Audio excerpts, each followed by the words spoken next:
Família deveria ser sinônimo de proteção, mas às vezes é onde encontramos nossos adversários mais cruéis. Eu sempre fui o filho que recebia as sobras, enquanto minha irmã caminhava sobre um tapete vermelho estendido pelos meus pais. Quando a herança foi antecipada, a divisão foi clara. Para ela, o luxo de um apartamento pronto. Para mim, uma ruína caindo aos pedaços que ninguém queria. Aceitei o desafio em silêncio e transformei aquele lixo em ouro com meu próprio suor. Mas a ganância não respeita mérito. Quando minha mãe viu o palácio que eu havia construído, a máscara caiu e a ordem de despejo veio. Saia! Agora isso pertence à sua irmã.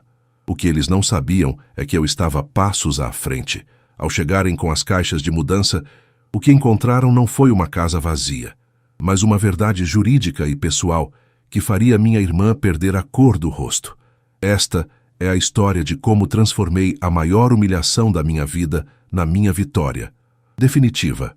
Antes de começarmos essa história incrível, não se esqueça de curtir o vídeo, se inscrever no canal e contar pra gente nos comentários de onde você está ouvindo essa história. O cheiro de gordura queimada e alho fritando na cozinha da minha mãe sempre me trouxe uma sensação ambígua de conforto e alerta. Era domingo, dia sagrado para a família Albuquerque, onde a aparência de unidade era mantida a ferro e fogo, custasse o que custasse. Eu, Dante, com meus 28 anos e calos nas mãos de quem trabalha com logística desde os 18, já sabia que aquele almoço não era apenas para comer a famosa lasanha da Dona Berenice. Havia uma tensão no ar, uma eletricidade estática que fazia os pelos do meu braço se eriçarem.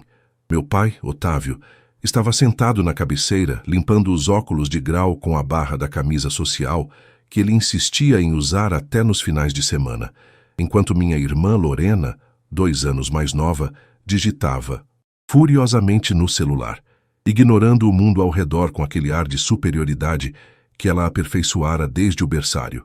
Dante, pare de roer as unhas, por favor. Você já é um homem feito, disparou minha mãe, saindo da cozinha com a travessa fumegante. Ela nem olhou para mim. O comentário foi lançado ao vento enquanto ela servia o prato de Lorena com o cuidado de quem manuseia porcelana chinesa. Desculpe, mãe. É o hábito, respondi, escondendo as mãos sob a toalha de renda branca. O almoço correu com a trivialidade de sempre. Lorena falava sobre sua última viagem a Gramado, sobre como o fondue estava divino e como o namorado dela, um tal de Felipe que trocava de emprego como quem troca de meia, estava prestes a estourar em um negócio de criptomoedas. Eu comia em silêncio, assentindo nas pausas certas. Sabia o meu lugar naquela mesa. Eu era o espectador, a plateia necessária para o show da Filha de Ouro. Mas, ao final da refeição, e quando meu pai limpou a garganta e colocou as mãos sobre a mesa, o silêncio caiu pesado. Bom, começou Otávio, olhando de relance para Berenice. Vocês sabem que eu e sua mãe não estamos ficando mais jovens. A aposentadoria saiu. Vendemos aquele terreno no interior e decidimos que é hora de organizar a vida de vocês. Não queremos deixar brigas para depois que partirmos. Lorena largou o celular imediatamente. Seus olhos brilharam com uma ganância que ela mal tentou disfarçar. Eu apenas ajeitei a postura na cadeira dura de madeira, sentindo um nó se formar no estômago. Decidimos fazer a partilha dos bens principais agora, em vida, continuou minha mãe, com um sorriso que não chegava aos olhos quando se dirigia a mim. Queremos ver vocês encaminhados. Meu pai retirou 2 envelopes pardos debaixo da mesa. O primeiro, grosso e pesado, deslizou suavemente pela toalha até parar na frente de Lorena. O segundo, mais fino e contendo algo metálico que tilintou ao tocar a madeira, foi empurrado na minha direção. Lorena, minha querida, disse minha mãe, com a voz embargada de emoção teatral. Nós compramos aquele apartamento no Residencial Vértice, aquele com a varanda gourmet que você tanto elogiou quando passamos na frente mês passado. Está quitado, reformado e mobiliado. É seu. Lorena soltou um grito agudo, levando as mãos à boca. O Residencial Vértice era um empreendimento de alto padrão na Zona Nobre. Era a cidade. Valia, no mínimo, uns R$ 700 mil. Tinha piscina aquecida, academia, portaria 24 horas e vizinhos que dirigiam carros importados. Ai, meu Deus! Mãe! Pai! Eu não acredito!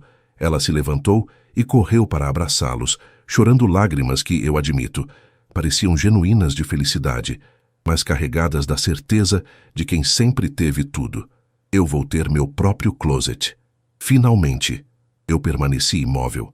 O envelope na minha frente parecia irradiar calor. Eu sabia que não podia esperar equidade. Nunca houve. Quando éramos crianças, se Lorena tirava um 7 na escola, ganhava sorvete. Se eu tirava 9, perguntavam por que não foi 10.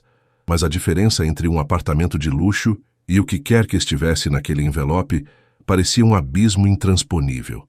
E para você, Dante? Disse meu pai, voltando a sentar-se após o abraço da filha, com o tom de voz mudando para algo mais prático, quase de negócios. Nós decidimos passar a escritura da casa antiga, da sua avó Zulmira. O silêncio que se seguiu na minha mente foi ensurdecedor. A casa da avó Zulmira, aquela casa no bairro industrial, esquecida pelo tempo, fechada há quase 8 anos desde que a velha faleceu. A casa da avó? Perguntei, minha voz saindo mais rouca do que eu pretendia. Mas, pai, aquela casa está caindo aos pedaços. A última vez que passei lá, o mato estava cobrindo o portão. Ah, Dante, não seja ingrato, interveio minha mãe, cortando o clima com a afiação de uma faca. Um terreno é um terreno, a estrutura é sólida. Você é homem, tem braços fortes, trabalha com essas coisas de logística, conhece gente. Pode reformar aos poucos. Lorena é uma moça, precisa de segurança, de um lugar pronto. Você sabe como o mundo é perigoso para uma mulher sozinha. A lógica sexista e protetora mascarava a preferência descarada. Lorena não estaria sozinha. Estaria morando num forte de luxo. Eu estaria num barraco caindo aos pedaços numa rua onde o caminhão de lixo passava quando queria. Além do mais, acrescentou meu pai, tentando soar magnânimo, o terreno daquela casa é grande. Se você for esperto, faz algo bom ali. É uma oportunidade, bom filho. Pegue a chave. Abri o envelope. Dentro havia uma chave de latão antiga, manchada de ferrugem, e uma cópia da escritura que já estava amarelada. Peguei o metal frio na mão. Pesava como a decepção, que eu carregava nas costas há anos. Obrigado, menti. Foi a palavra mais difícil que já pronunciei. Obrigado pelo presente. Vamos lá ver o apartamento da Lorena agora. Minha mãe bateu palmas, levantando-se. Quero ver se as cortinas que escolhi ficaram boas. Você vem, Dante? Eu acho que vou dar uma passada na casa da avó primeiro. Respondi, levantando-me também, sentindo uma necessidade urgente de sair daquela sala, longe do cheiro de lasanha e hipocrisia. Ver o estado das coisas. Você que sabe, disse Lorena, já com as chaves do carro na mão, radiante. Depois me conta se os ratos te deram boas-vindas. Ela riu. Meus pais riram. Eu forcei um sorriso de canto de boca, peguei meu capacete de moto e saí. A viagem até o bairro de Santa Cecília, na Zona Norte, levou 40 minutos. O asfalto ia piorando conforme eu me afastava do centro, os buracos se multiplicando como as dúvidas na minha cabeça. Estacionei minha moto, uma Honda velha que eu usava para o trabalho, em frente ao número 340. O que vi fez meu coração afundar até os pés. Caindo aos pedaços, era um eufemismo generoso do meu pai. O muro da frente estava inclinado, empurrado pelas raízes de uma mangueira antiga que crescera descontrolada. O portão de ferro estava corroído pela ferrugem, preso apenas por um cadeado que parecia ser a coisa mais nova ali. O mato no jardim da frente chegava à minha cintura. Havia garrafas plásticas e sacos de salgadinho jogados por cima do muro pelos transeuntes, transformando o quintal em uma lixeira pública. Respirei fundo, sentindo o cheiro de terra molhada e mofo que emanava da construção. Inseri a chave enferrujada no cadeado. Ele resistiu, emperrado como se a própria casa me rejeitasse. Forcei, joguei o peso do corpo, até ouvir um estalo seco. O portão gemeu alto ao ser empurrado. Um lamento metálico que ecoou na rua vazia de domingo. Caminhei até a porta da frente. A madeira estava inchada pela umidade. Ao entrar, a escuridão era quase total, pois as janelas estavam vedadas com tábuas pregadas de qualquer jeito para evitar invasões. Acendi a lanterna do celular. O feixe de luz revelou o desastre. O teto da sala tinha uma infiltração enorme, uma mancha negra que se espalhava como um câncer pelo gesso podre. Havia fezes de rato nos cantos. O piso de taco estava solto em vários pontos, levantado como dentes tortos.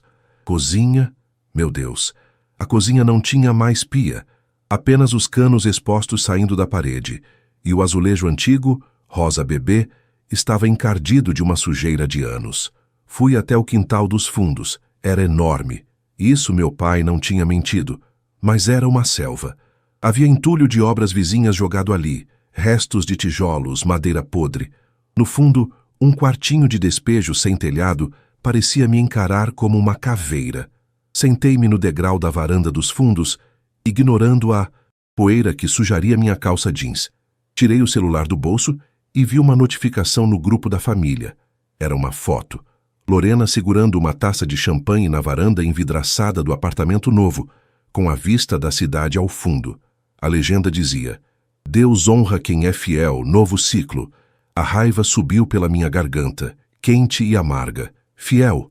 Lorena nunca trabalhou um dia pesado na vida. Tudo sempre veio de mão beijada. E eu estava ali, sentado no meio de uma ruína infestada de pragas. Olhei para as minhas mãos. Eram mãos grandes, calejadas, mãos que sabiam consertar motores, carregar caixas, montar móveis, mãos que nunca tiveram medo de sujeira. Levantei o olhar para a estrutura da casa. As paredes eram de tijolo maciço, daquelas construções antigas que não se fazem mais.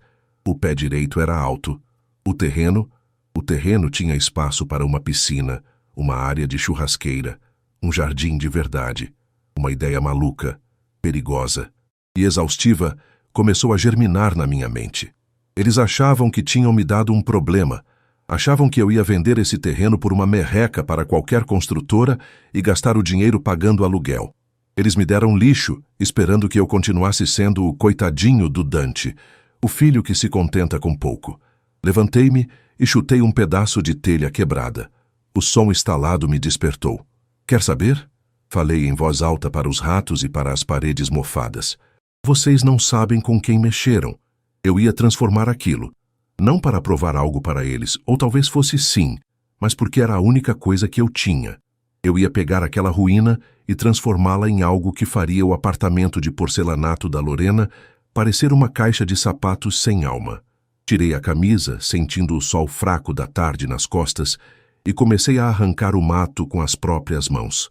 A cada erva daninha que eu puxava com raiva, visualizava o rosto de deboche da minha irmã. Aquele seria meu combustível. A casa da vó Zulmira não seria meu túmulo, seria meu palácio. E eu tinha exatamente R$0 no banco para começar, mas tinha ódio e vontade de sobra.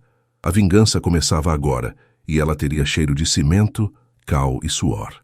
Acordei na segunda-feira sentindo como se um caminhão tivesse passado por cima de mim, dado ré e passado novamente. Minhas mãos, desacostumadas com a violência de arrancar mato na unha, estavam cheias de cortes, superficiais e bolhas estouradas. O despertador tocou às 5:30 da manhã. O som estridente cortando o silêncio do meu quarto alugado, uma kitnet apertada no centro que consumia 30% do meu salário. Olhei para o teto mofado daquele lugar que nem era meu, e pela primeira vez não senti o desânimo habitual. Senti urgência.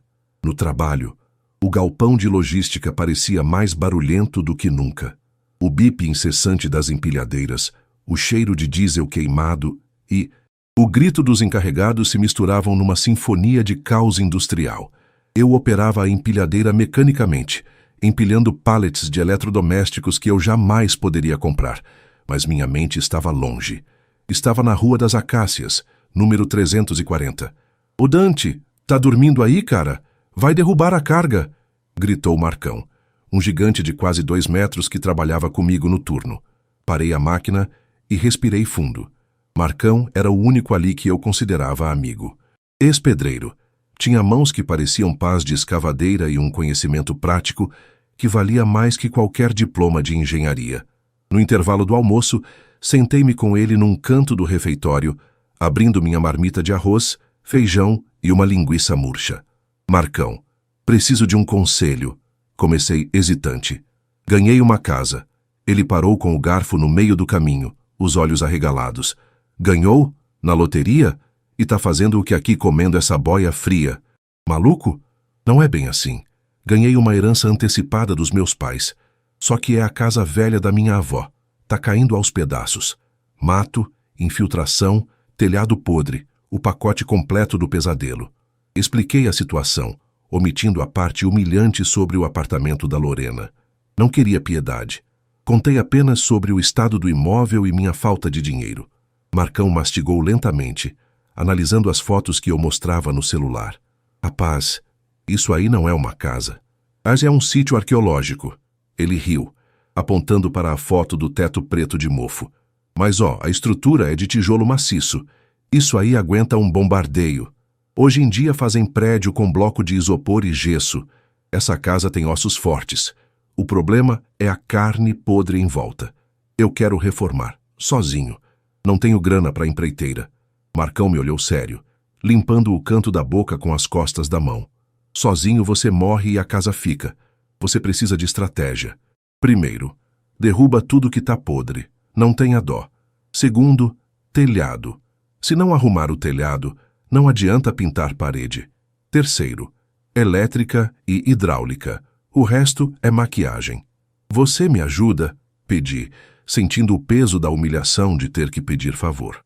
Não tenho como te pagar agora, mas prometo que... Para com isso. Ele cortou. Fim de semana eu apareço lá. Tu paga as cervejas e a carne. A gente vê o que dá para salvar. Mas já vou avisando. Vai doer. A confirmação de Marcão foi o empurrão que eu precisava. Naquela noite, tomei a decisão mais drástica da minha vida. Liguei para o dono da minha kitnet e avisei que sairia no fim do mês. Eu não podia pagar aluguel e comprar cimento ao mesmo tempo. A conta não fechava. Eu ia morar na obra. As 2 semanas seguintes foram um borrão de exaustão física e mental. Saía do trabalho às 17 horas, comia um salgado na rua e ia direto para a casa. A primeira tarefa foi a limpeza bruta. Aluguei uma caçamba, o que levou embora quase todo o meu vale-refeição do mês, e comecei a guerra. Não havia romantismo nenhum naquilo. O cheiro era insuportável. Encontrei ninhos de ratos dentro do forro de madeira, baratas que pareciam blindadas e uma quantidade absurda de lixo acumulado. Cada saco de entulho que eu carregava para a caçamba pesava 1 tonelada. Meus ombros queimavam, minhas costas travavam, e a poeira impregnava meus poros de tal jeito que, mesmo depois de 3 banhos, eu ainda sentia o gosto de terra na boca. Numa quarta-feira à noite, estava marretando o azulejo rosa da cozinha, usando uma máscara descartável que já estava preta de sujeira, quando meu celular tocou. Era minha mãe. Hesitei em atender. Minhas mãos tremiam pelo esforço da marreta, cobertas de cal e pó de cimento. Limpei a tela com a camisa suada e atendi. Oi, mãe. Dante, que barulho é esse? Parece que está numa guerra. A voz dela soava límpida, sem ruídos. De fundo, provavelmente ligando do conforto do ar-condicionado. Estou na casa, mãe, tirando os azulejos velhos. O desinteresse na voz dela foi palpável. Escuta, estou ligando porque a Lorena está super chateada. Você acredita que a entrega do sofá italiano atrasou 2 dias? Ela está numa pilha de nervos, coitada. Queria saber se você não pode ir lá no apartamento dela amanhã, depois do trabalho, para ajudar a receber umas caixas de decoração. O Felipe viajou a negócios e ela não quer ficar sozinha com os entregadores. Parei, a marreta pesada pendendo na minha mão direita. O contraste era tão violento que me deu náuseas. Eu estava coberto de fezes de rato e pó de reboco podre, sem sentir as pernas de cansaço, e minha mãe queria que eu fosse carregar caixas de decoração para o apartamento de luxo da minha irmã, porque o sofá atrasou. Não posso, mãe, respondi, minha voz saindo mais dura do que o habitual. Como não pode? É sua. Irmã, Dante, custava ter um pouco de solidariedade? Ela está montando o lar dela. E eu estou montando o meu, mãe. Sozinho, no meio do lixo que vocês me deram. Não tenho tempo. Houve um silêncio gélido do outro lado da linha. Você está muito amargo ultimamente, Dante. A inveja é um sentimento muito feio, meu filho. Deveria ficar feliz pela conquista da sua irmã. Tchau, mãe. Tenho trabalho a fazer. Desliguei antes que ela pudesse responder. A raiva pulsou nas minhas têmporas. Olhei para a parede parcialmente demolida à minha frente. Ergui a marreta com as duas mãos, gritando um urro que veio do fundo das minhas entranhas, e desferi um golpe tão violento que a parede estremeceu. Um pedaço enorme de reboco caiu, levantando uma nuvem de pó branco. Isso é pela solidariedade. Gritei para o nada, golpeando de novo. Isso é pelo sofá italiano. Isso é pela inveja. Marretei até meus braços não responderem mais.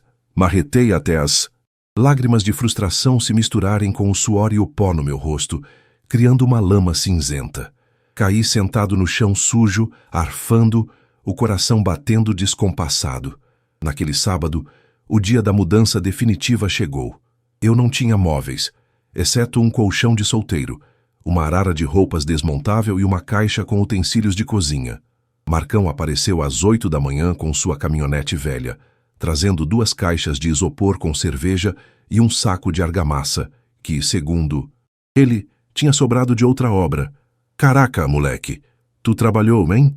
Ele assobiou ao entrar na sala, agora vazia, sem forro e com as paredes descascadas até o tijolo. Já dá para ver o tamanho real disso aqui. É grande para burro. É o que tem para hoje, respondi, descarregando meu colchão e jogando-o no único quarto que eu tinha conseguido limpar decentemente e vedar a janela com plástico preto. Passamos o fim de semana trabalhando como condenados. Marcão me ensinou a preparar a massa, a identificar quais vigas podiam ser derrubadas e quais sustentavam a casa. Descobrimos que o piso de taco da sala, que eu achava estar perdido, na verdade era de peroba rosa legítima. Isso aqui vale uma fortuna, Dante. Marcão gritou, raspando um pedaço com o canivete e revelando a madeira nobre avermelhada por baixo do verniz podre. Se lixar e passar sinteco, fica coisa de cinema. Rico paga milagre para ter um chão desse. Aquela foi a primeira vitória. A primeira pepita de ouro no meio da lama. À noite, depois que Marcão foi embora, fiquei sozinho na casa pela primeira vez como morador. Não havia eletricidade na maioria dos cômodos, apenas uma lâmpada pendurada por um fio improvisado na sala. Não tinha chuveiro quente. Tomei banho de canequinha com a água fria que saía de um cano no quintal, sob a luz da lua.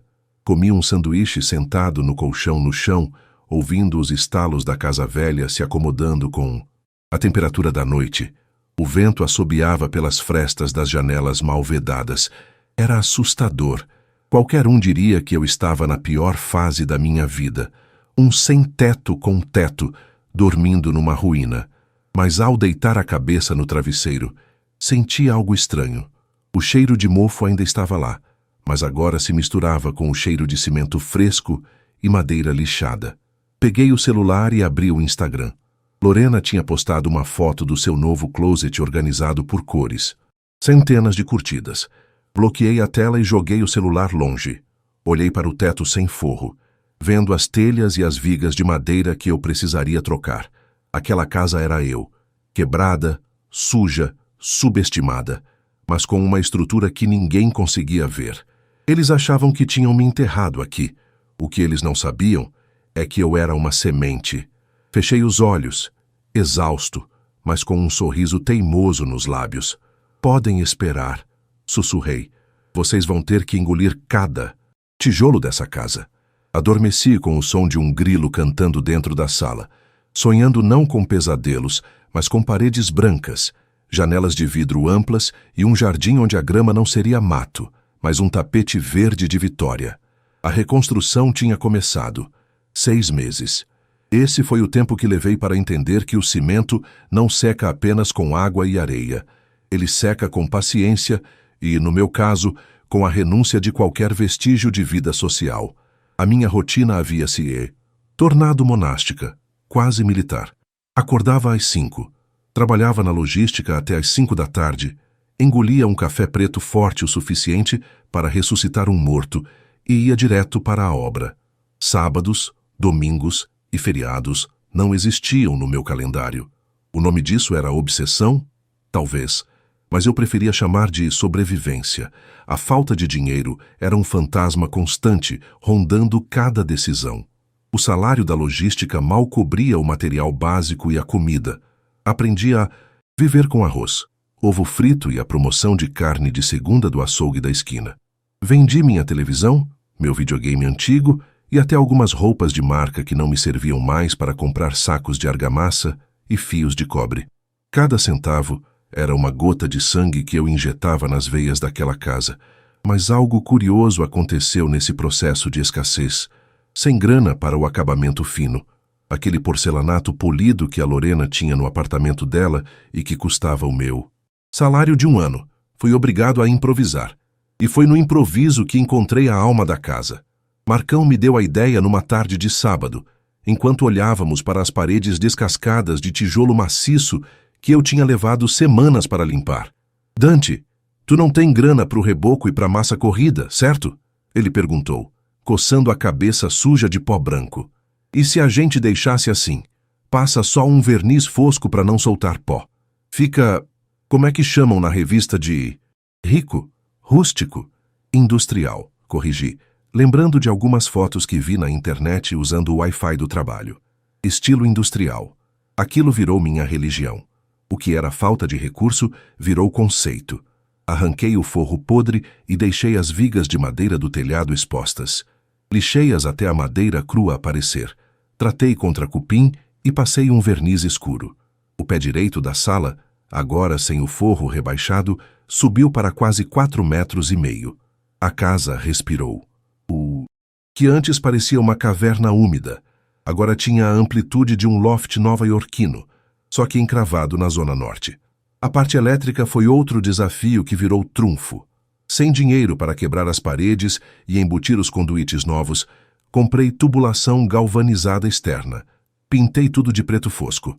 O contraste dos tubos pretos correndo sobre os tijolos de barro vermelho envelhecido ficou sensacional.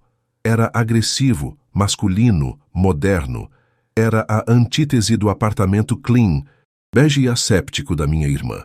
E por falar nela, a visita aconteceu numa terça-feira chuvosa, no 4º mês de obra.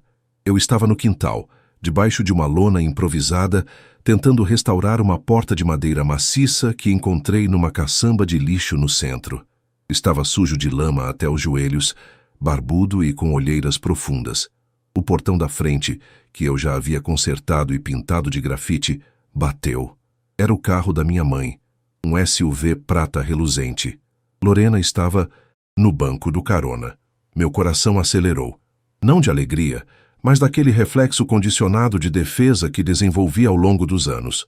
Dante! Gritou minha mãe da janela do carro, sem descer por causa da garoa fina. Abra esse portão, menino. Trouxemos umas coisas para você. Corri para abrir, sentindo a água gelada encharcar minha camiseta. O carro entrou devagar, desviando de uma pilha de areia que eu ainda não tinha movido. Lorena desceu, segurando um guarda-chuva enorme, olhando ao redor com um nariz torcido de quem sente cheiro de esgoto. Meu Deus, Dante, ela disse, pisando na ponta dos pés para não sujar o tênis branco de marca. Isso aqui ainda está assim? Parece cenário de filme de terror. Como você consegue dormir aqui? É uma obra, Lorena. Obras têm poeira. Respondi seco, limpando as mãos num pano velho. Viemos trazer umas coisas que sobraram da minha mudança, disse ela, apontando para o porta-malas. Umas almofadas que não combinaram com o sofá novo, umas panelas velhas que a mãe ia jogar fora e... tem um micro-ondas que está com o prato giratório quebrado, mas acho que funciona. Pensei que você precisaria, já que você não tem nada. Era humilhante. O tom de caridade na voz dela era mais afiado que um bisturi. Elas não viam o potencial. Elas viam o lixo. Obrigado, murmurei, pegando a caixa pesada. Minha dignidade gritava para eu recusar, mas eu realmente precisava de um micro-ondas, mesmo que quebrado. O orgulho não esquenta comida. Minha mãe desceu do carro, olhando para a fachada da casa. Eu tinha removido o reboco externo também, revelando os tijolos, e instalado janelas enormes de vidro temperado que comprei de segunda mão de um prédio comercial que estava sendo demolido. Eram janelas de chão ao teto, com esquadrias de ferro preto. Para mim, aquilo era arte. Para minha mãe, parecia incompleto. Você tirou o reboco? Ela perguntou horrorizada. Dante, filho, vai ficar parecendo casa de pobre que não teve dinheiro para terminar. É o estilo, mãe. Chama-se tijolo aparente. Estilo... Ela riu, um riso nervoso. Só você mesmo. Olha, se precisar de dinheiro emprestado para comprar tinta e cobrir essa coisa vermelha, fale com seu pai. Juros de família, claro, mas ele empresta. Não precisa. Está exatamente como eu quero. Bom, a gente não vai demorar. Cortou Lorena, voltando para o carro como se o ar dali fosse tóxico. Tenho hora no dermatologista. Ah, Dante, o papai perguntou se você quer vender o terreno. Tem um cara querendo fazer um estacionamento aqui. Ofereceu 80 mil. Dá para você dar entrada num estúdiozinho e sair desse buraco. 80 mil. O terreno valia, no mínimo, 300 só pela localização. Eles queriam que eu desistisse. Queriam que eu validasse a teoria deles de que eu era um fracassado incapaz. Digerir um patrimônio. Diz pro papai que o terreno não está à venda. Respondi, fechando o porta-malas com um pouco mais de força do que o necessário. E diz para ele que quando eu terminar, o estacionamento dele não vai pagar nem o portão dessa casa. Lorena soltou uma gargalhada genuína, jogando a cabeça para trás. Ai, Dante, você é hilário. Adoro esse seu otimismo delirante. Tchauzinho, irmão. Vê se não pega tétano. O carro saiu cantando pneu, jogando lama nas minhas pernas.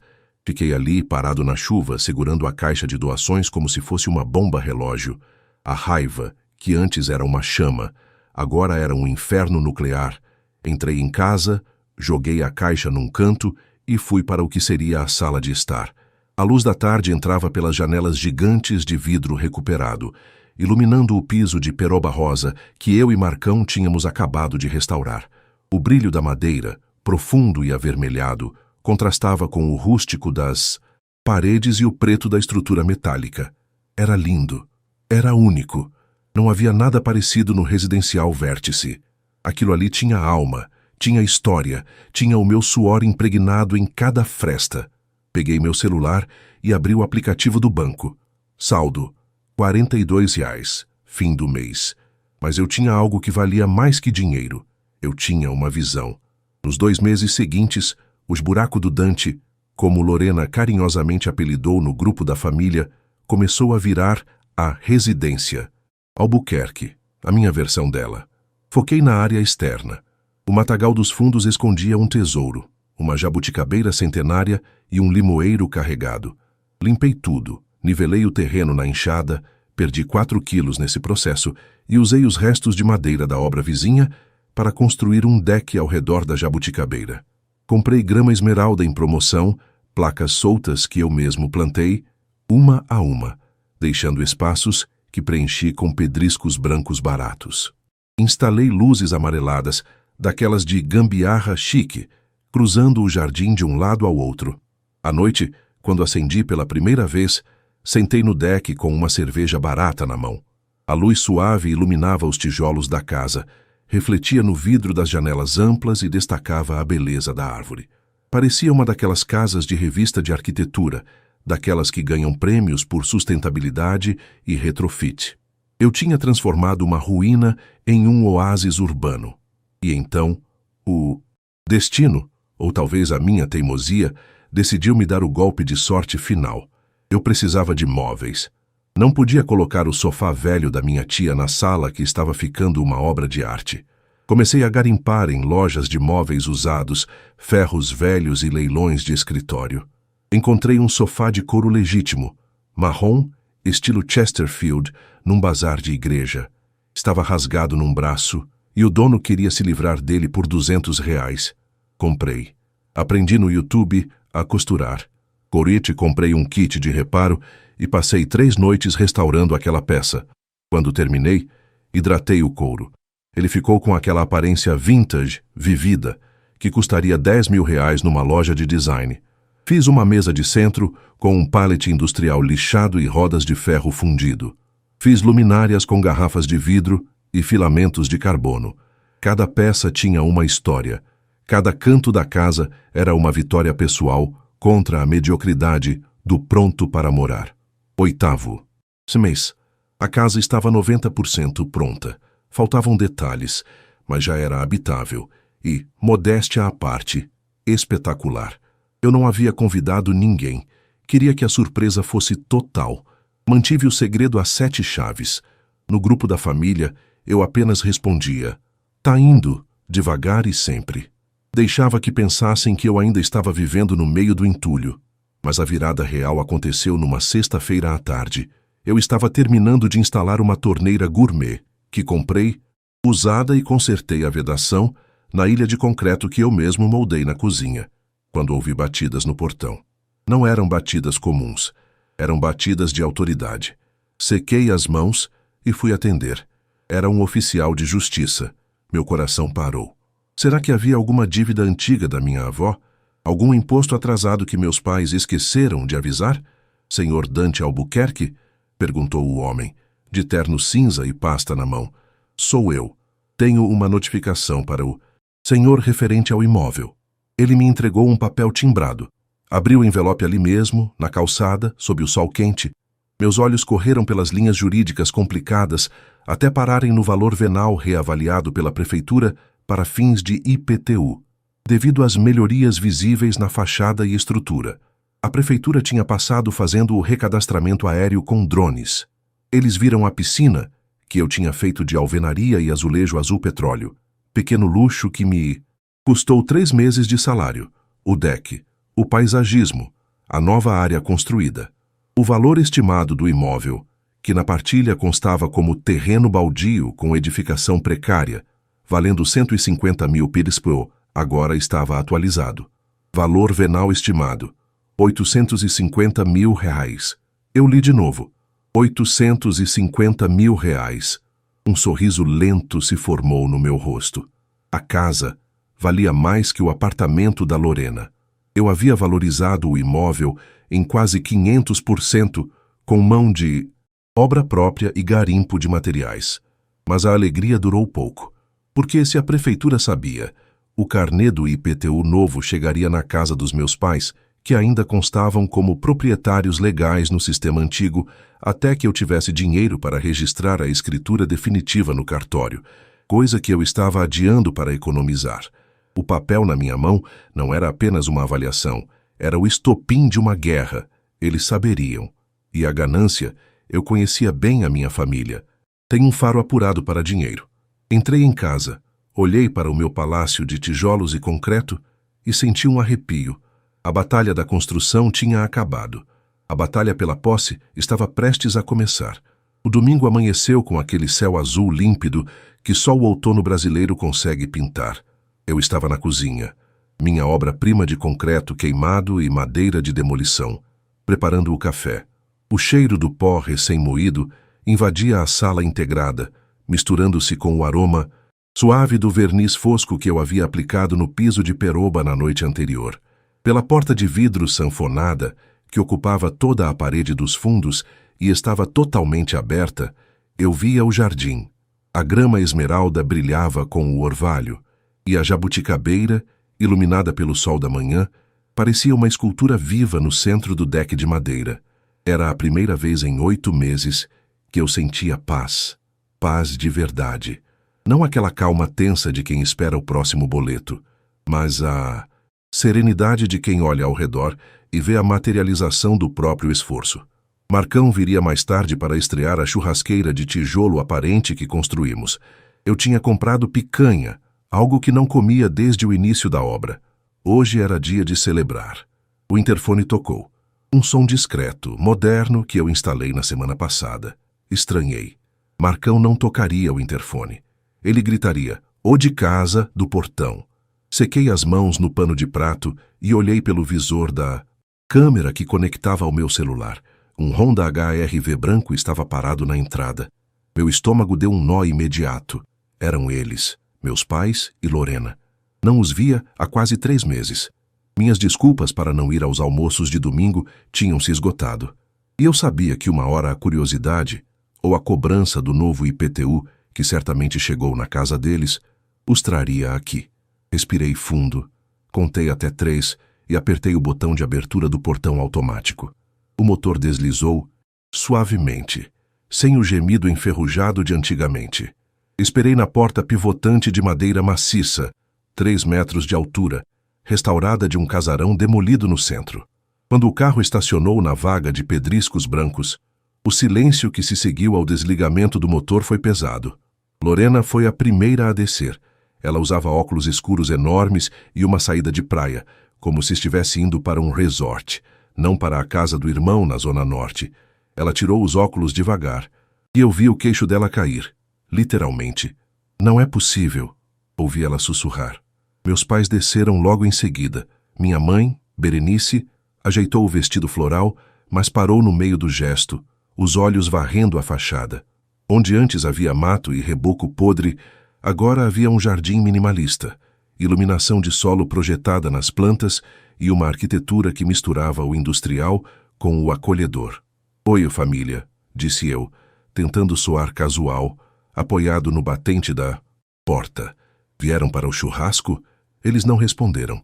Caminharam até a entrada como se estivessem entrando em um templo ou em uma loja de decoração caríssima. Minha mãe passou a mão na parede de tijolinhos aparentes na sala de estar, sentindo a textura. Dante, a voz do meu pai, Otávio, tremeu. Ele olhava para o teto alto, para a tubulação elétrica aparente pintada de preto, para as luminárias de filamento. Você contratou um arquiteto? Não, pai. Fui. Eu e o Marcão. YouTube e suor. Isso aqui é enorme, disse Lorena, girando no próprio eixo no meio da sala. O tom dela não era de orgulho, era de cálculo.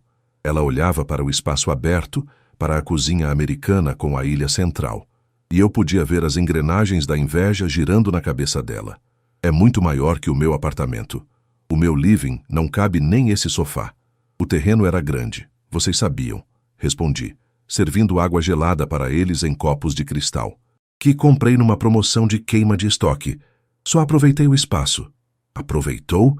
Minha mãe soltou uma risada estridente, quase histérica.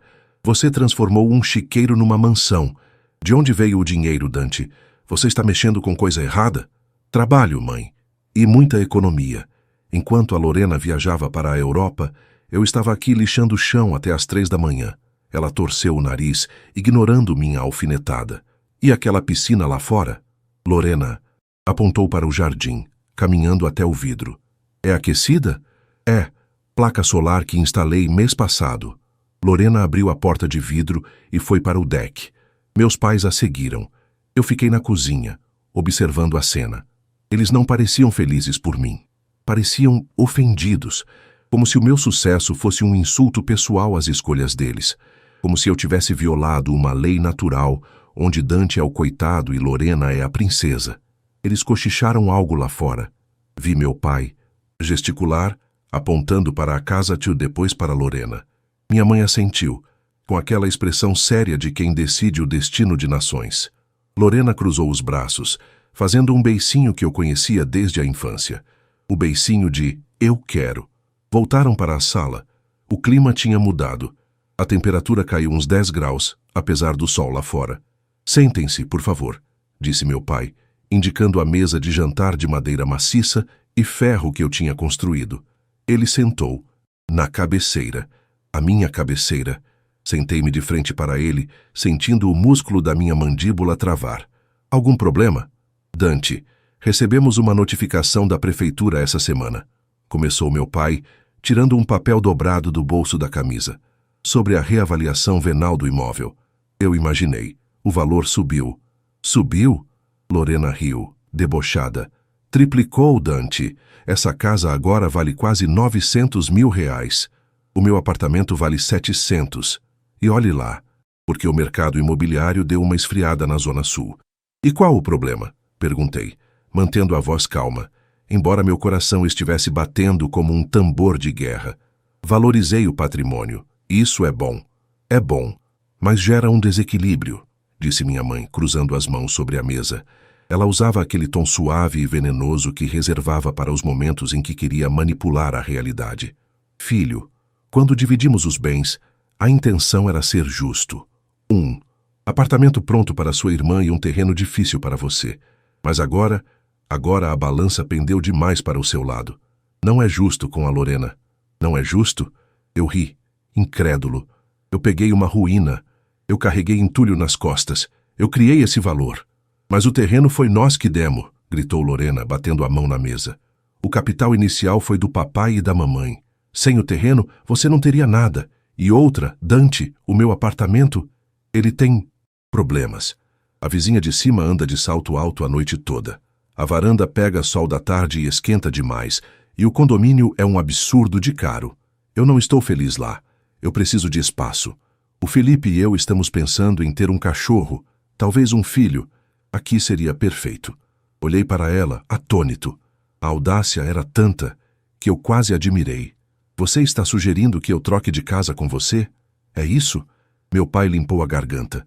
Ele não conseguia olhar nos meus olhos. Não é uma sugestão, Dante. É uma correção de rota familiar. Como é?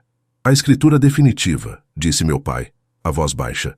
Nós nunca passamos para o seu nome. Você disse que estava sem dinheiro para o cartório, lembra? Ficamos de fazer isso depois. O sangue drenou do meu rosto. Era verdade. Eu tinha priorizado comprar cimento e vidro. A casa, legalmente, ainda era de Otávio e Berenice Albuquerque. Então, a casa é de vocês? Perguntei, sentindo um gosto metálico na boca. Tecnicamente, sim, disse minha mãe, levantando-se e caminhando pela sala como se já estivesse redecorando mentalmente. E como proprietários, decidimos que essa casa é mais adequada para as necessidades da sua irmã no momento. Você, sendo solteiro e, bem, mais rústico, vai se adaptar bem ao apartamento. É um ótimo imóvel, Dante. Tem portaria 24 horas. Vocês estão brincando, né? Levantei-me devagar. Minhas mãos tremiam de raiva. Eu construí cada centímetro disso aqui. Aquela parede ali, fui eu que descasquei. Aquele jardim, fui eu que plantei. Vocês não podem simplesmente... Podemos e vamos, cortou Lorena, sorrindo. Um sorriso de vitória. E nem vem com drama. O apartamento vale uma grana. Você pode vender se quiser e comprar outro terreno velho para brincar de pedreiro. Mas essa casa... essa casa é minha cara. Já imaginei meus móveis aqui. Aquele sofá velho seu vai ter que sair, claro. Vocês têm ideia do que estão fazendo? Minha voz saiu num sussurro perigoso. Vocês estão me roubando. Estamos redistribuindo a herança de forma justa, retrucou meu pai, agora elevando a voz para esconder a própria vergonha. E não use essa palavra roubo nano com seus pais. Nós te demos a vida, te demos educação e te demos esse teto. Se você o melhorou, parabéns. Mostrou competência. Mas a decisão final é nossa. Nós trouxemos as caixas, disse minha mãe, apontando para o carro lá fora. Algumas, pelo menos. Para você começar a empacotar suas coisas pessoais. Empacotar? Agora? O Felipe volta de viagem na quarta-feira, disse Lorena. Quero fazer uma surpresa para ele. Jantar romântico na casa nova. Então, precisamos que você libere o imóvel. Você tem 48 horas, Dante, decretou meu pai, assumindo a postura de chefe de família autoritário que ele adorava encenar. Na terça-feira à noite, virei buscar as chaves. O apartamento da Lorena já está liberado. A chave está aqui. Ele jogou um chaveiro com um pompom rosa sobre a mesa rústica que eu havia lixado com as próprias mãos. O som do metal batendo na madeira foi como um tiro. Vocês não podem fazer isso, repeti, mas agora a frase soava vazia. Legalmente, eles podiam. Moralmente, era uma atrocidade. Mas a lei dos homens não mede suor e lágrimas, mede assinaturas em papel, e eu não tinha a minha.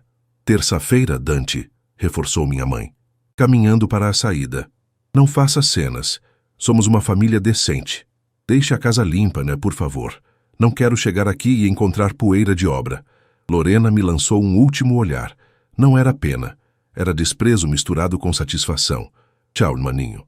Obrigada pela reforma. Ficou show. Eles saíram. Ouvi o motor do carro ligar. Ouvi o portão fechar. Fiquei sozinho na sala imensa, cercado pela beleza que eu havia criado. O silêncio voltou, mas agora não era de paz. Era o silêncio de um velório. Olhei para a chave com o pompom rosa na mesa. Olhei para a churrasqueira lá fora, pronta para ser estreada. Senti uma lágrima quente escorrer pelo meu rosto. Não de tristeza, de ódio. Um ódio puro, cristalino e frio. Peguei o copo de cristal que Lorena tinha usado, ainda com marca de batom na borda, e o atirei com toda a força contra a parede de tijolos. O som do vidro estilhaçando ecoou pela casa como um grito. 48 horas! Falei para o ar vazio, minha voz rouca. Vocês querem a casa em 48 horas? Caminhei até a janela e olhei para o jardim perfeito. A imagem da minha mãe dizendo, deixe a casa limpa, queimava no meu cérebro. Eles achavam que eu ia sair de cabeça baixa? Achavam que eu ia entregar meu palácio para a princesinha brincar de casinha em cima do meu sacrifício? Eles esqueceram de um detalhe. Eu construí essa casa. Eu sabia onde ficava cada viga, cada cano, cada fio e, mais importante, eu sabia o que sustentava o quê. Se a casa não podia ser minha, ela não seria de mais ninguém, não da forma que eles imaginavam. Peguei meu celular e liguei para Marcão. Fala, parceiro. Já tô saindo daqui. A carne tá no jeito? Atendeu ele, animado. Marcão, não vem pra cá, respondi. Minha voz estava tão fria que ele parou de falar na hora. A mudança de planos é radical. O que houve, Dante? Tu tá com voz de quem matou alguém. Pior, acabei de receber uma ordem. De despejo da minha própria família. Eles querem a casa pronta, mas eu preciso de um favor seu. Lembra daqueles sacos de cimento que sobraram? E daquela marreta pneumática que você disse que conseguia emprestada na obra do shopping? Lembro, mas para que você quer isso agora? Eu tenho 48 horas para sair, Marcão. E eu vou sair. Mas antes, eu vou fazer uma pequena reforma de despedida. Desliguei o telefone, olhei para a chave do apartamento na mesa. Peguei-a e coloquei no bolso. Se eles queriam jogar sujo usando a lei, eu ia jogar sujo usando a física. A vingança não seria gritar ou brigar na justiça por anos. A vingança seria silenciosa, estrutural e irreversível. Fui até a garagem e peguei minha caixa de ferramentas. O choro tinha parado. Agora só havia trabalho a fazer. Marcão chegou 30 minutos depois da minha ligação. Ele desceu da caminhonete com a testa franzida, segurando a marreta pneumática como se fosse uma arma. Quando entrou na sala e viu o copo estilhaçado e o meu estado, sentado no chão, olhando para o nada com um sorriso torto, ele soltou a ferramenta no chão com um baque surdo. Desembucha, Dante. O que tá pegando? Quem morreu? Contei tudo. Contei sobre a visita, sobre o valor venal, sobre o apartamento da Lorena e sobre o ultimato de 48 horas.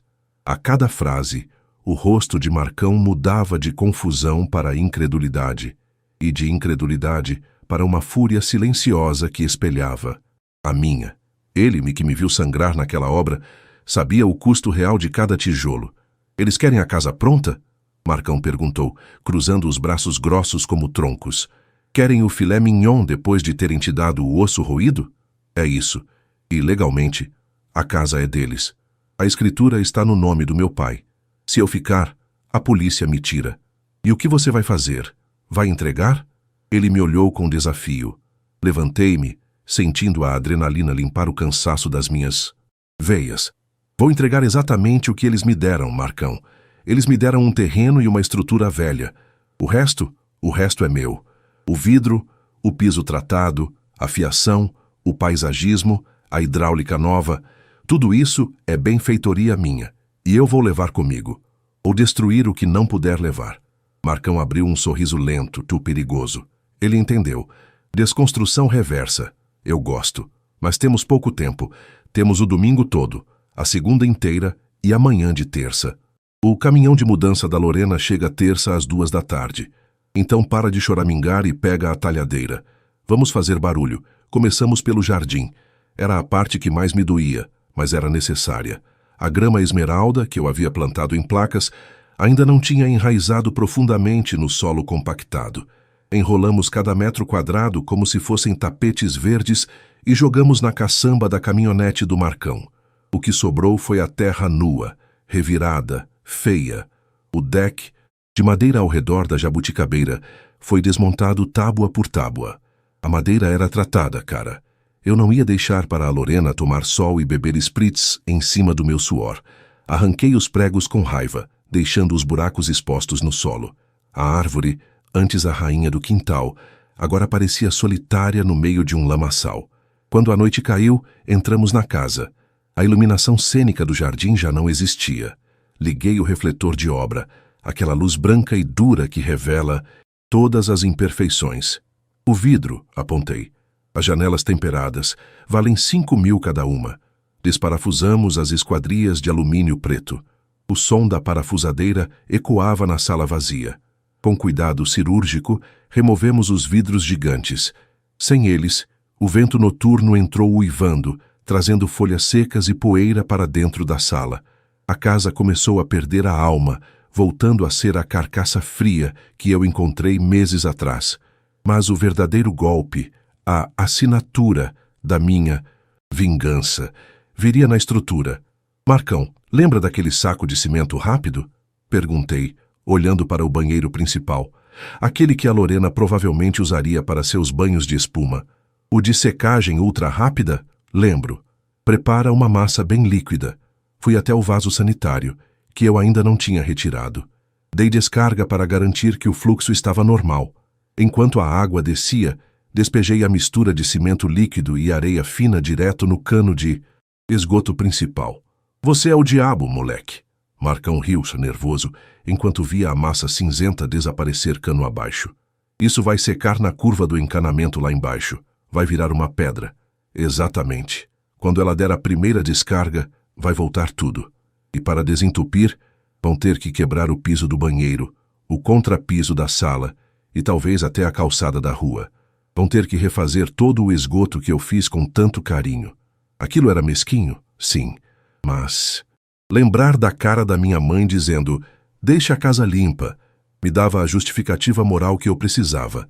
Eles queriam limpeza, teriam o caos.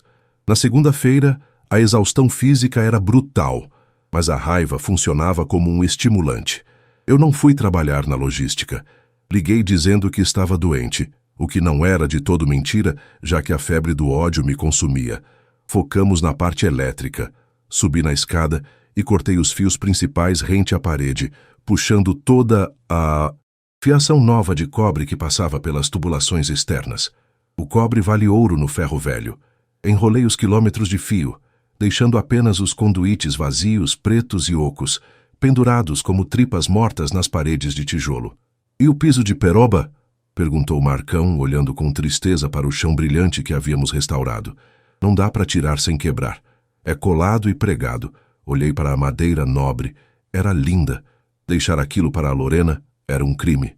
Mas eu não tinha tempo de tirar taco por taco. Se eu não posso ter, ninguém tem, murmurei. Peguei um galão de óleo diesel que usávamos para limpar ferramentas. Sem hesitar, comecei a despejar o líquido oleoso e fedido sobre a madeira. O cheiro químico subiu forte, impregnando o ambiente. A madeira absorveu o óleo instantaneamente, manchando de forma irreversível. O diesel penetraria nas fibras, e o cheiro ficaria ali por anos. Nenhum verniz cobriria aquilo. Eles teriam que arrancar tudo. Credo, Dante. Isso fede a oficina mecânica de beira de estrada, comentou Marcão, tapando o nariz. É o cheiro da vitória, meu amigo. Na terça-feira de manhã, dia da entrega, a casa estava irreconhecível. Não havia mais portas internas. Eu as retirei e vendi para um depósito de demolição na segunda à tarde. Não havia pias, torneiras ou vasos sanitários. Havia apenas buracos nos canos, vedados com estopa para não federa, por enquanto. A cozinha gourmet. A bancada de concreto que eu moldei era pesada demais para mover. Então, usei a marreta. Com 3 golpes precisos em pontos estruturais, fiz a bancada rachar ao meio. Ela ficou lá, inutilizada. Uma ruína moderna no meio da sala. Às 11 da manhã, Marcão foi embora com a caminhonete carregada com as últimas coisas de valor. As luminárias, os metais sanitários e o meu colchão. Tem certeza que quer ficar aqui até eles chegarem? Perguntou ele, preocupado. O clima vai pesar. Eu preciso ver a cara deles, Marcão. É o meu pagamento. Ele assentiu, apertou minha mão com força e partiu. Fiquei sozinho. A casa agora era um galpão ventilado, sem janelas, cheirando a diesel e poeira. O vento assobiava livremente pelos buracos onde antes havia vidro. O jardim era um pátio de terra batida. Parecia um cenário de guerra ou uma daquelas casas abandonadas em Chernobyl. Sentei-me no degrau da entrada, o único lugar que permaneceu, intacto, e esperei. Olhei para o relógio. 13h50. O caminhão de mudança apontou na esquina.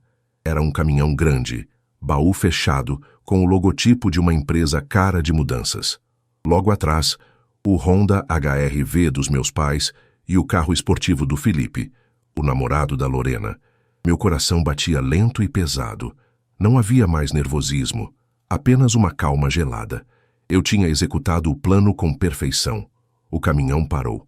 Os carros estacionaram. Vi Lorena descer do carro do namorado. Ela usava um vestido branco esvoaçante e um chapéu de palha chique, segurando uma garrafa de champanhe. Felipe, um sujeito magro com cara de quem nunca trocou uma lâmpada, desceu sorrindo, filmando tudo com o celular para os stories. "Chegamos à nossa mansão", gritou Lorena para a câmera, dando um beijo na bochecha de Felipe. Meus pais desceram do carro deles, sorridentes, com aquela aura de dever cumprido.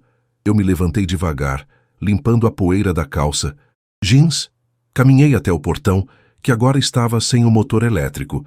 Então tive que empurrá-lo manualmente, fazendo aquele rangido horrível de ferro com ferro que existia no primeiro dia. Eles pararam. O sorriso de Lorena congelou. O celular de Felipe baixou lentamente.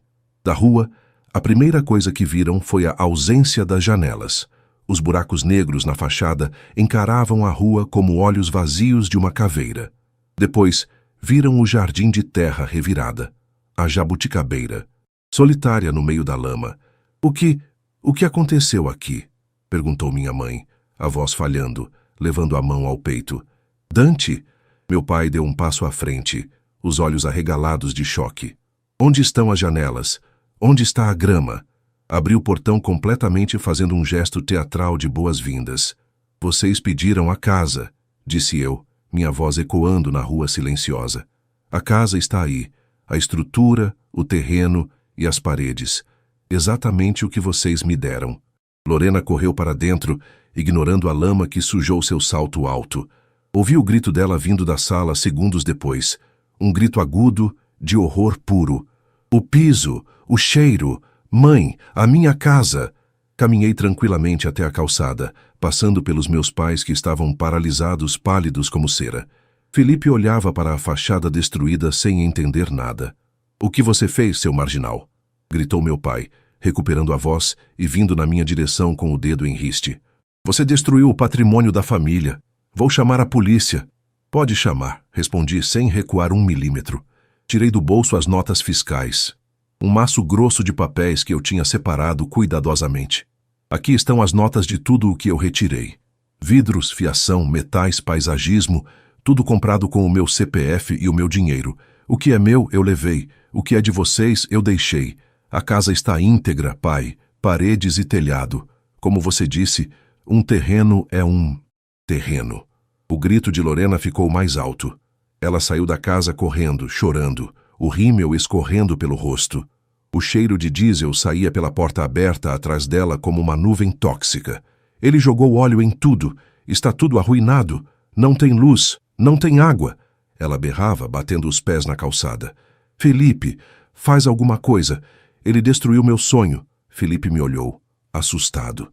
Eu era maior que ele, mais forte, e estava com um olhar que dizia claramente: "Tente a sorte." Ele recuou. "Você é um monstro, Dante", sibilou minha mãe, chorando de raiva. "Como pôde fazer isso com sua irmã? Com a gente?" "Justiça, mãe. Apenas justiça. Agora, se me dão licença, tenho uma mudança para fazer." Tirei a chave do apartamento do bolso, aquela com o pompom rosa ridículo, e balancei na frente deles.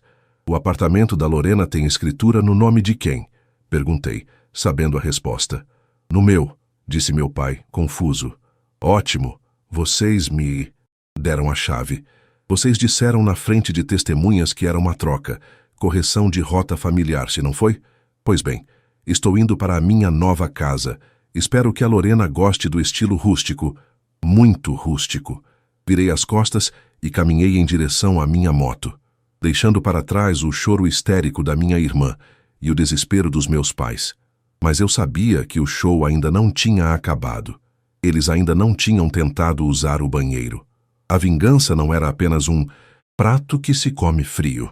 Era um prato que se servia com cimento e óleo diesel, e eu estava satisfeito. A portaria do residencial Vértice era uma fortaleza de vidro espelhado e mármore travertino. Parei minha moto velha, que pingava óleo no chão impecável de pavê cinza, e tirei o capacete. O porteiro, um senhor uniformizado com um terno que parecia custar mais que minha roupa inteira, me olhou com desconfiança através do vidro blindado. Eu estava sujo de poeira, cheirando a diesel e com o rosto manchado de fuligem. Pois não? A voz dele saiu metálica pelo interfone. Boa tarde. Sou Dante Albuquerque, novo morador da unidade 142. A chave está aqui.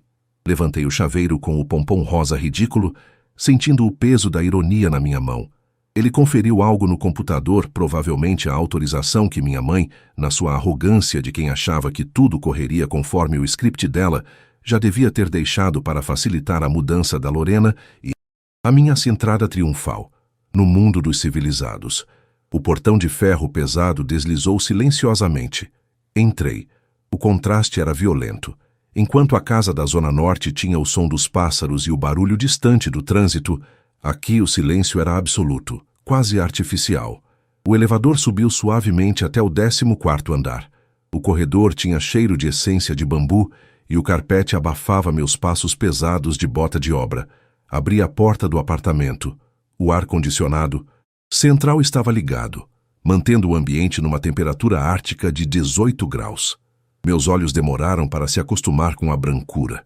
Tudo era bege, off-white ou cinza claro. O chão de porcelanato polido refletia a luz das sancas de gesso como um espelho de água. Era bonito?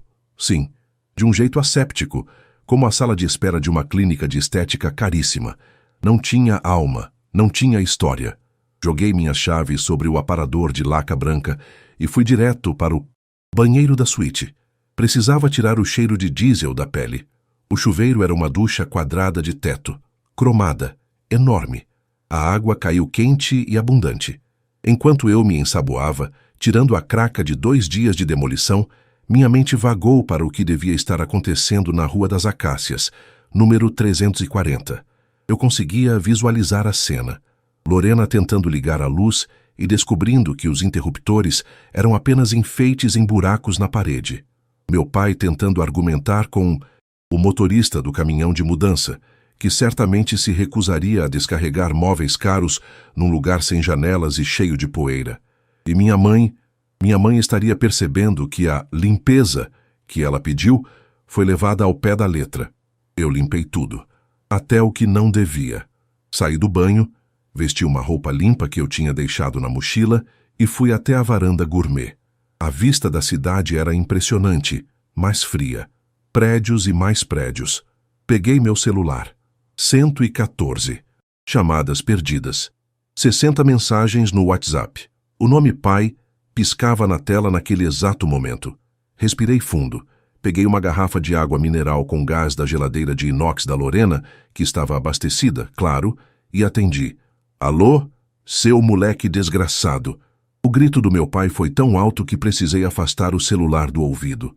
O que você fez com o encanamento? Ah, eles tinham descoberto a cereja do bolo, mais rápido do que eu imaginava. O encanamento? Perguntei, com a voz calma de quem discute a previsão do tempo. Eu fiz uma manutenção preventiva antes de sair. Como vocês disseram, a casa é velha. Manutenção? O vaso sanitário transbordou quando o Felipe foi usar. Está voltando tudo. Chamamos um encanador de emergência e ele disse que tem pedra no cano. Cimento, Dante. Você jogou cimento na privada? Deve ter sido algum resíduo da obra. Pai, sabe como é? Construção antiga, encanamento sensível. Tomei um gole da água, sentindo as bolhas estalarem na língua. Mas vocês não queriam a casa? A estrutura está aí. Encanamento é detalhe. Você é um criminoso. Agora era minha mãe gritando ao fundo. A Lorena está tendo uma crise nervosa no carro. O caminhão da mudança foi embora e levou os móveis de volta para o depósito porque não tem onde colocar. Estamos no meio da rua, no escuro. Sinto muito por isso, mas olha, aqui no apartamento está ótimo. O chuveiro é excelente. Obrigado pela troca. Saia daí agora, rugiu meu pai. Eu vou chamar a polícia. Esse apartamento é meu. A escritura está no meu nome. Vou te acusar de invasão de domicílio. Invasão? Ri seco. Vocês me deram a chave na frente do porteiro, na frente da Lorena e do namorado dela. Há testemunhas de que houve uma permuta verbal, correção de rota familiar. Lembra? Eu tenho a posse mansa e pacífica do imóvel, concedida pelos proprietários. Se você chamar a polícia, eu mostro as mensagens de texto da Lorena combinando a troca. Vai virar uma briga civil, pai. E brigas civis demoram anos. Enquanto isso, eu moro aqui. E vocês? Vão morar na obra? O silêncio do outro lado da linha foi a música mais doce que já ouvi. Eles sabiam que eu estava certo. Eles podiam até me despejar no futuro. Mas hoje? Amanhã? Não. A burocracia brasileira jogava a meu favor agora. O que você quer, Dante? A voz do meu pai baixou, trêmula de ódio contido. Dinheiro? É isso? Chantagem? Eu quero o que é justo. Justo? Você destruiu um patrimônio de 900 mil reais. Errado. Eu destruí as benfeitorias que eu fiz e que vocês tentaram roubar. O terreno e a casa velha valem 150 mil, se lembra? Foi esse o valor da partilha. Vocês têm exatamente o que me deram. O valor agregado era meu suor. E meu suor não fica de herança para Lorena. Desliguei na cara dele. A noite caiu sobre a cidade. As luzes dos prédios se acenderam lá fora, criando um tapete de estrelas artificiais. Eu estava sozinho no apartamento de 3 quartos, cercado por móveis de design que não escolhi, bebendo água com gás e comendo um pacote de amendoim que achei no armário. Deveria estar feliz, certo? Eu tinha vencido. Eles estavam na lama, literalmente, e eu estava no ar-condicionado. Mas a sensação no meu peito não era de alegria. Era de um vazio imenso. Olhei para o sofá de linho cru da sala. Lembrei do meu sofá de couro restaurado, manchado de diesel e abandonado na caçamba do Marcão. Lembrei da jabuticabeira que eu arranquei. Eu tinha matado a minha criação para não vê-la nos braços de outro. Era uma vitória de pirro. Eu tinha queimado o navio para não deixar o inimigo navegar, mas agora eu também estava à deriva. Por volta das 10 da noite, o interfone tocou de novo. Senhor Dante? Tem um senhor aqui embaixo. Diz que é seu pai. Ele está bem alterado. O porteiro parecia preocupado. Disse que quer subir de qualquer jeito. Devo chamar a polícia? Não precisa. Diga que se ele subir sem ser convidado, eu ligo para o 190 e registro um boletim de ocorrência por perturbação e ameaça. Ele sabe que não pode entrar. Diga para ele ir para casa. Ah, é. Ele não tem casa habitável no momento. Diga para ele ir para um hotel. O porteiro ficou em silêncio por um segundo, processando a informação. Pois não, senhor. 5 minutos depois, vi da varanda o carro do meu pai saindo cantando o pneu da frente do prédio. Eles foram para um hotel. A conta do cartão de crédito deles ia aumentar. Ótimo. Fui para o quarto, deitei na cama king size com lençóis de algodão egípcio. Era macio demais. Eu sentia falta do meu colchão firme, sentia falta do cheiro de madeira. Aqui, cheirava a amaciante caro. Não consegui dormir. A adrenalina tinha baixado e agora a realidade batia. Essa situação era insustentável. Eu não podia ficar aqui para sempre. Eles entrariam com uma ação de reintegração de posse. Em 6 meses, talvez 1 ano, eu estaria na rua. E a casa da avó estava destruída. Eu não tinha para onde voltar. Eu tinha criado um impasse mexicano. Ninguém atirava, mas ninguém podia se mexer. Levantei às 3 da manhã, fui até a cozinha e fiz um café na máquina expressa chique da Lorena. Sentei na mesa de vidro e comecei a traçar um plano. Eu precisava transformar essa vantagem temporária em algo permanente. Eles precisavam de um lugar para morar. A Lorena não aguentaria um dia na casa velha. E meus pais não tinham dinheiro líquido para reformar tudo de novo agora, especialmente com o esgoto concretado. Aquilo custaria uns 40 mil para consertar, quebrando todo o piso. O apartamento era a única moeda de troca que restava. Peguei um papel e uma caneta Bic que estava no meu bolso. Comecei a escrever os termos de um acordo. Não um acordo de paz, mas de rendição. Venda do apartamento.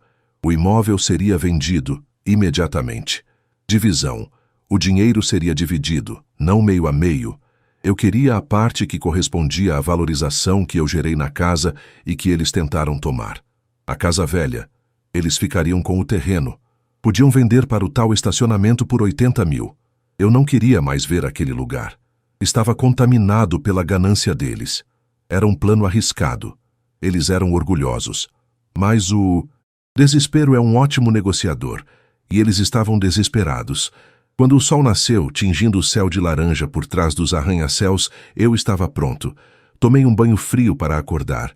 Vesti minha melhor roupa, uma camisa polo sem furos e calça jeans limpa. E esperei. Às 8 da manhã, meu celular tocou. Era um número desconhecido. Alô? Dante? Aqui é o doutor Siqueira, advogado dos seus pais. Siqueira, o advogado da família. Um homem que cobrava por hora o que eu ganhava em um mês. Bom dia, doutor. Imaginei que ligaria. Seus pais estão no meu escritório. Eles estão transtornados. Querem entrar com uma ação criminal por dano ao patrimônio e uma cível para a retomada do imóvel. Dano ao patrimônio?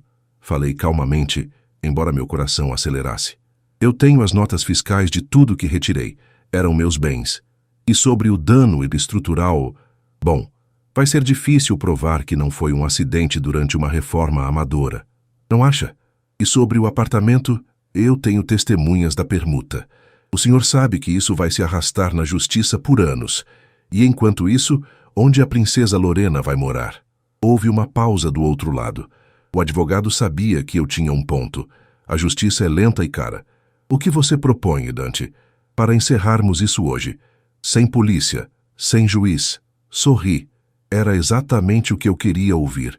Quero uma reunião. Hoje, no seu escritório.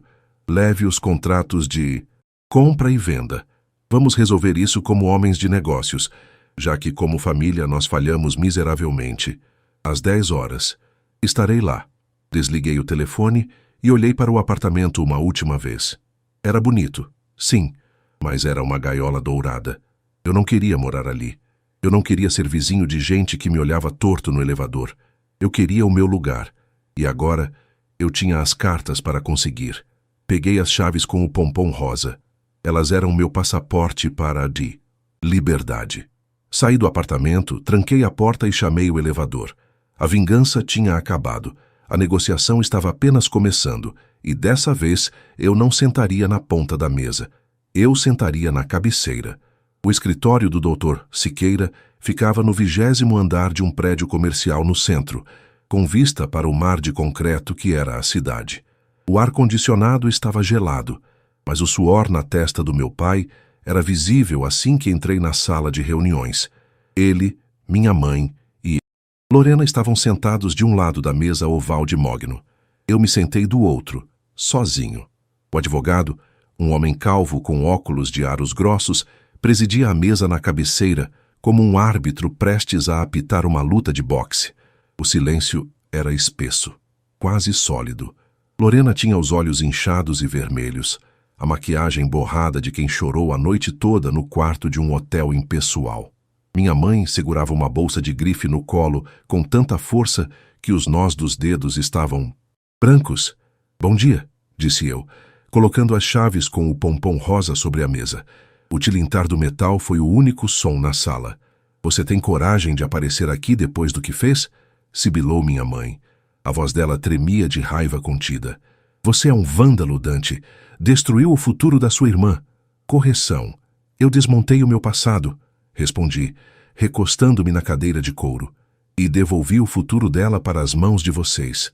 Dr. Siqueira limpou a garganta, abrindo uma pasta volumosa. Vamos nos ater aos fatos, por favor. A emoção não vai resolver o impasse jurídico que temos aqui.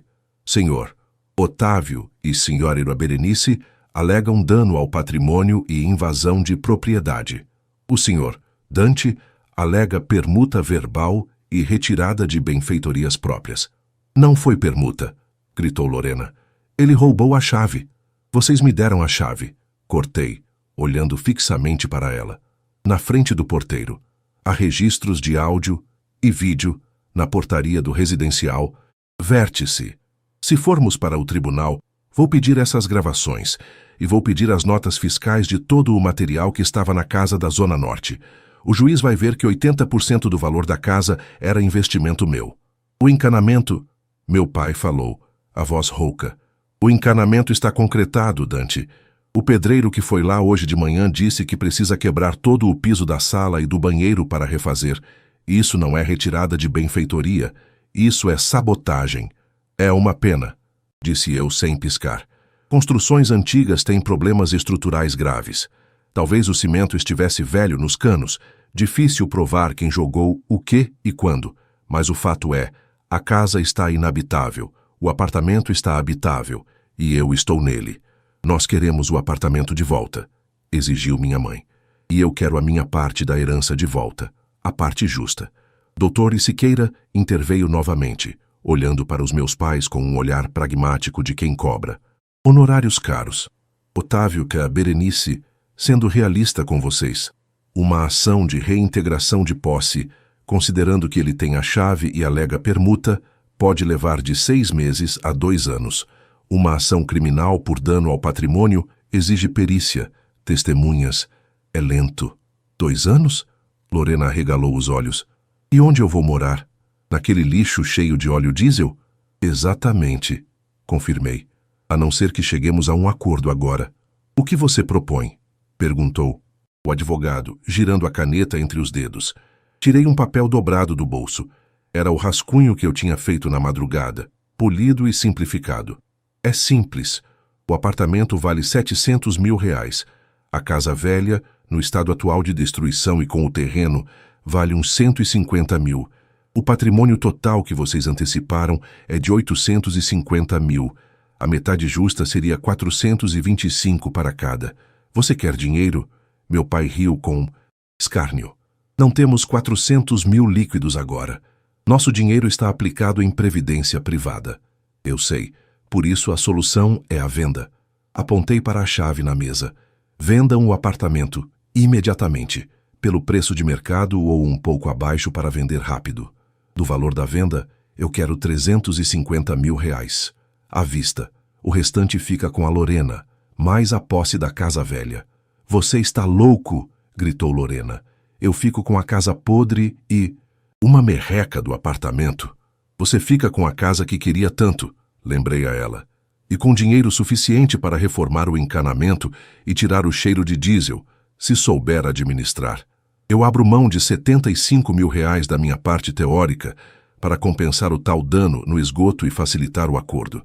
É pegar ou largar. O silêncio voltou. Meus pais se entreolharam. Eles sabiam que estavam encurralados. Se fossem para a justiça, gastariam fortunas com advogados. E Lorena ficaria sem teto, ou eles teriam que pagar o aluguel dela. E o apartamento ficaria parado, gerando condomínio e IPTU, enquanto eu morava lá de graça alegando disputa judicial. A matemática financeira era cruel, mas clara. Se aceitarmos... Começou meu pai, derrotado. Você sai do apartamento hoje? Saio assim que o contrato de compromisso de compra e venda e confissão de dívida for assinado. E quero um adiantamento de 50 mil agora, para eu me virar. O resto na venda do imóvel. Dr. Siqueira assentiu, quase imperceptivelmente. Ele sabia que era o melhor acordo possível para eles, dada a bagunça que criaram. Façam o acordo, aconselhou o advogado. É a saída mais limpa. Minha mãe começou a chorar baixinho. Não de tristeza, mas de frustração por perder o controle. Meu pai, com as mãos trêmulas, pegou a caneta. Lorena apenas olhava para a janela, recusando-se a encarar a realidade de que seu palácio de vidro tinha acabado de virar fumaça. Assinamos. O som da caneta arranhando o papel foi o som das correntes se quebrando. Quando saí do prédio, o sol do meio-dia batia forte no asfalto. Eu não tinha casa, não tinha móveis. Tinha apenas algumas roupas na mochila e um cheque administrativo de 50 mil reais no bolso, com a promessa contratual de mais 300 mil em breve. Peguei minha moto. O motor roncou engasgou um pouco e pegou. Nunca me senti tão leve. 1 ano depois, o cheiro de café fresco invadia o escritório da Albuquerque Reformas em Interiores. Não era um escritório grande, apenas uma sala comercial num bairro em ascensão, mas era meu. Na parede, fotos de antes e depois, das obras que eu tinha gerenciado nos últimos 12 meses. O dinheiro da venda do apartamento demorou 4 meses para sair, mas saiu. Com ele, comprei uma caminhonete usada, mas inteira, ferramentas de primeira linha e dei entrada num terreno pequeno, mas bem localizado. Não cometi o erro de construir uma mansão para impressionar ninguém. Construí um estúdio funcional, com estrutura metálica e vidro, meu estilo, onde eu morava nos fundos e trabalhava na frente. Marcão agora era meu sócio minoritário e chefe de obras. A gente não parava. A fama do cara que faz milagre com pouco dinheiro se espalhou na Zona Norte. Eu não era rico, longe disso, mas a conta fechava no azul todo mês, e eu dormia com a consciência tranquila de quem constrói o próprio destino. O telefone tocou. Era Marcão. Chefe, o cliente da Rua das Palmeiras aprovou o orçamento do deck. Podemos começar segunda. Ótimo. Compra a madeira tratada hoje à tarde. E Marcão, nada de diesel dessa vez, hein? Brinquei. Ele riu do outro lado. Pode deixar. Aquele cheiro ainda me dá pesadelos. Ah, e uma fofoca rápida. Passei na frente da casa da sua irmã hoje. Meu estômago deu um leve aperto, um reflexo antigo que estava quase curado. E aí? Tá lá. O mato cresceu de novo na frente. Parece que consertaram o esgoto, porque vi gente morando. Mas as janelas colocaram umas esquadrias de alumínio branco vagabundo, daquelas mais baratas. A fachada tá descascada. O Felipe largou ela, né? Soube pelo porteiro da vizinhança. É, eu soube. Pois é. A casa tá triste, Dante, sem alma. Igualzinha aos donos. Desliguei o telefone e olhei pela janela do meu escritório. Lorena tinha ficado com a casa, mas nunca teve a visão. Ela gastou a parte dela do dinheiro tentando manter as aparências, viajando para esquecer o estresse, e o dinheiro acabou antes da reforma terminar. Meus pais, amargurados com o prejuízo financeiro e moral, viviam reclamando que foram enganados pelo próprio filho. Eles nunca entenderam. Nunca entenderam que o valor não estava nos tijolos ou no endereço. O valor estava na capacidade de olhar para uma ruína e ver um castelo.